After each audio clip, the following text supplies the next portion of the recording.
Have you ever apologized just to keep someone from getting angry, even though you did nothing wrong? Have you ever walked into a conversation and instinctively tried to ease the tension, diffuse the conflict, fill the awkward silence as if it were second nature? You call it being polite, empathetic, kind. But in truth, you learn to make yourself smaller very early on. Carl Jung called this the persona, the mask you create to be loved, to be safe. But over time, that mask doesn't just cover you, it starts to consume what's real inside. You become someone everyone finds pleasant, but you no longer recognize yourself. You sense other people's emotions before they speak, but you don't know what you're feeling. You say the right things, but you can no longer hear your true voice. In this video, you'll come to understand why you've always tried to be the nice one, and why you've been trading your presence just to keep others comfortable. But you'll also see there's a kind of kindness that doesn't come from love. It comes from a deep fear of being left behind. There's a kind of exhaustion you can't name. It doesn't come from work. It doesn't come from your body. It comes from constantly having to read other people's emotions before they ever say a word. You don't speak of it, but you see it. A tense glance, a sharp inhale, a silence too thick. And you adjust. Lower your voice, change the subject, smile gently, step back. No one asked you to do that. But some version of you, long ago, learned this. If you make everyone comfortable, you get to stay. Carl Jung called it the persona, the social mask. But to you, it became a defense system. Every time you were blamed for speaking your truth, every time you were left behind for being too stubborn, every time someone withdrew from you after a moment of honesty, you silently marked a lesson. Next time, soften. And over time, you began to live in still waters. Not because you didn't have waves, but because you feared disturbing something more fragile than yourself.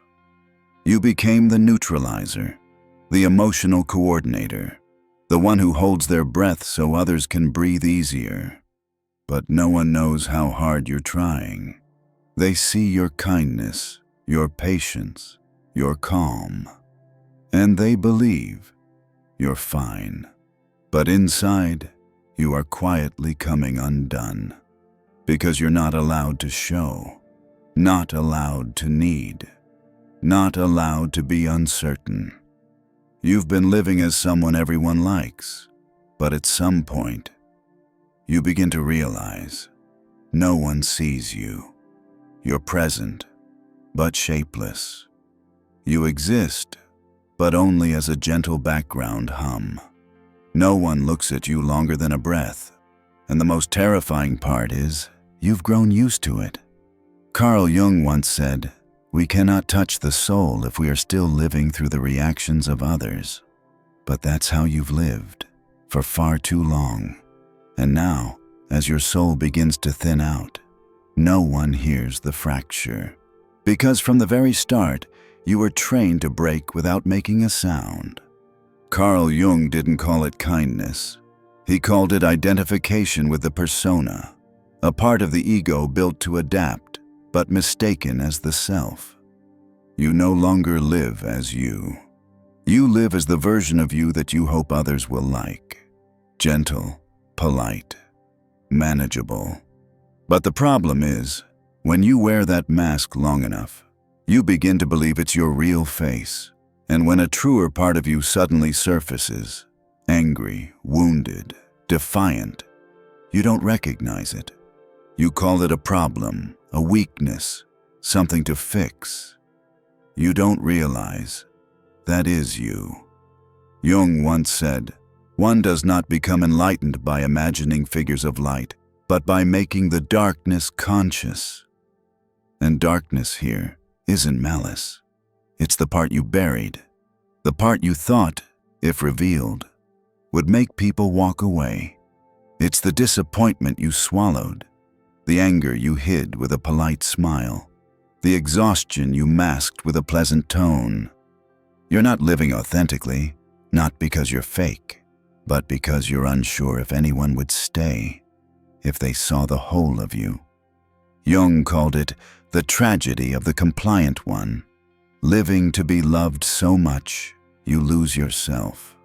The more you try to be a good person, the more you become a stranger to your soul. But Jung didn't stop at diagnosis. He said, the goal is not to be good. The goal is to be whole. And wholeness means you can be kind without sacrificing the truth, that you can love without disappearing, that you can sit with your feelings even when no one else understands. That's when you stop chasing agreement and begin living as a soul with gravity. You don't need to shout. You don't need to fight. You just need to stop and ask yourself, with everything you've ever given up, who is the one living inside you now? Someone who constantly pleases others isn't doing it because they're weak. They're strong enough to shrink themselves just to keep a room from falling apart. But what they don't realize is this. Inside them lives a child who was never taught that their feelings mattered too. That child learned very early on that when they showed sadness, they were ignored. When they got angry, they were punished. When they asked for love, they were told they were too much. So they pulled back, not because they didn't feel, but because they were never allowed to show it. Jung called this the emotional shadow, where everything that others couldn't accept in us, we begin to reject ourselves. And behind that child is often a larger presence, the shadow of the psychological mother. Not necessarily your biological mother. It could have been anyone who raised you, a former lover, or even an internalized symbol, a nurturing figure whose love came with strings. Someone who loved you in a way that made you feel guilty for being your full self. Someone who placed a label on you, the good kid, the kind one, the thoughtful soul, until you no longer dared to stray from that script. They didn't need to control you with force. They only needed to make you fear their disappointment. And so, you lived not to upset them. You became the self-censor of your emotions, the internal warden of your truth. Every time you tried to say something real, a voice whispered inside, "What if they get mad? What if they think I'm selfish?" So you postponed it, once, then again, then for a lifetime. Jung called this the emotional delay zone, where we don't dare cross the threshold of honesty because we fear that honesty will get us abandoned. But what's the cost of staying behind? You slowly stop feeling anything at all. No sadness, no joy, just prolonged politeness. A state Jung described as pseudo-living, because you can no longer tell where you end and the role begins. And in the middle of that pseudo-life, there's still a soul quietly waiting to be named. Carl Jung said, "We do not grow by pretending to be strong, but by facing the weakest part of ourselves." And sometimes, that weakest part isn't your anger or your fear. It's a small question you've never dared to ask out loud. If I stop being the good one, will anyone still stay? There is a kitchen where the lights are never off. On the counter, napkins are folded neatly. The soup is always seasoned just right. The glasses are always full. You set the table not because anyone asked you to, but because somewhere deep inside, you've grown used to being the one who keeps things smooth. Even when no one promised they'd come home for dinner. Even when no one says thank you. Even when, each night, you sit alone before a meal gone cold, staring quietly at a chair that's never pulled out. You are the cook, the server, the one who clears not just the plates, but your feelings, so others can feel at ease. You choose not to speak if your words might upset someone. You choose dishes that go down easily, just like the life you've chosen. No conflict, no inconvenience, no ripples. But then, one day, it hits you. You've never truly sat down. You've never asked, "How do I feel today?" You've never allowed yourself to be unwell, to be messy, not to be pleasant. You've learned how to prepare, but not how to receive. Carl Jung called this the identification with a role. When you live too long inside the image of the kind one, you forget that kindness doesn't mean silence. And real love doesn't ask you to fold yourself neatly like a well-plated meal. Some evenings, you still set the table like always, but the dining room slowly becomes a stage. You perform your okayness. You perform gentleness. You even perform joy, just to keep the peace at a dinner no one's truly attending. But you are burning out. Like a stove that's been left on too long. Like someone who served too many without ever being fed. Like a soul that's never been asked, "Are you hungry?" And the quietest truth is, you stopped asking yourself that a long time ago. You thought love meant service, but love also means being able to say, "I'm tired today. I won't cook tonight." It means standing up from the table, not to leave in anger, but to finally sit down somewhere else. At a table where you don't have to prepare anything, where you don't have to make anyone comfortable, where you are allowed to just be, and be seen, with eyes that don't need you to be tidy. Just you, as you are. You are not loved because you're agreeable. You're merely tolerated, as long as you don't disturb anyone. That is not love. That is convenient. And you weren't born to be a convenient version of yourself. Carl Jung said, "We do not heal by being good. We heal by confronting our real selves." But your real self has been buried under layers of compromise, saying yes when you meant no, nodding when silence was truer, smiling when honesty was braver. You kept believing, if I'm good enough, patient enough, soft enough, they will understand. But the truth is, they just learned how to get used to your endurance. And then, even you began to believe you were born to endure. You take pride in being easygoing. But ask yourself, who taught you that being easygoing meant not having boundaries? You don't avoid anger because you're gentle. You avoid it because you're afraid. Afraid of losing someone. Afraid of being called difficult. Afraid of not being loved. But if love only shows up when you're sweet and compliant, then they're loving the version you perform, not the person you are. You're not abandoned because you're selfish. You're abandoned when you're no longer convenient. And that is something that needs to happen, because if someone only stays when you're endlessly agreeable, their presence is just a habit, not love. Jung said, "The darkest shadow is the part you don't dare to look at." And maybe that shadow is this. You've worked far too hard just to stay in spaces where you were never truly seen. You don't need to make anyone comfortable to be worthy of love. You don't need to play the candle that lights others while your wick is burning down. Love doesn't arrive when you become perfect. It begins the moment you stop trying to be palatable. You don't need a dramatic event. You don't need to leave anyone. You don't need to scream. Real transformation begins in a tranquil place, so quiet you might not even notice it at first. You simply stop. Stop reacting. Stop adjusting yourself. Stop scanning someone's face to know what to say.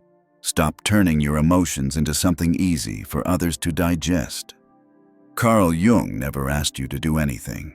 He simply invited you to sit down, but not in the usual seat, not the one where you wait to be needed, but the seat of a human being, with feelings, with boundaries, with a truth of their own. And then, stay. Don't withdraw just because someone goes silent. Don't fake being fine just because someone doesn't know how to respond. Don't smile just to lighten the mood. To stay means to let the discomfort happen, without reshaping yourself into something soft and agreeable. It means to touch your real emotions, not to fix, not to analyze, just to acknowledge they are here. Jung once said, "The ego will resist any change until the soul realizes the cost." And that cost isn't losing someone else.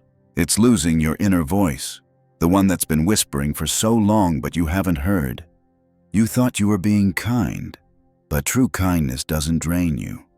You thought you were being generous, but true generosity doesn't require you to abandon yourself. You thought you were being understanding, but understanding doesn't mean swallowing your truth. You don't need to fight. You don't need to lash out.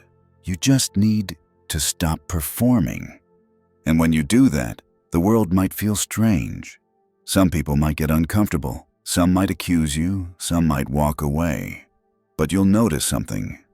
The part of you that stays. The part that doesn't retreat. The part that doesn't postpone itself again. That part is the one finally starting to live. Try it just once. When someone demands something that crosses your boundaries, instead of saying yes, stay silent. And in that moment, don't abandon yourself. Don't trim your truth to make it easier for them to digest. That's a ritual, small, but powerful enough to open a new world.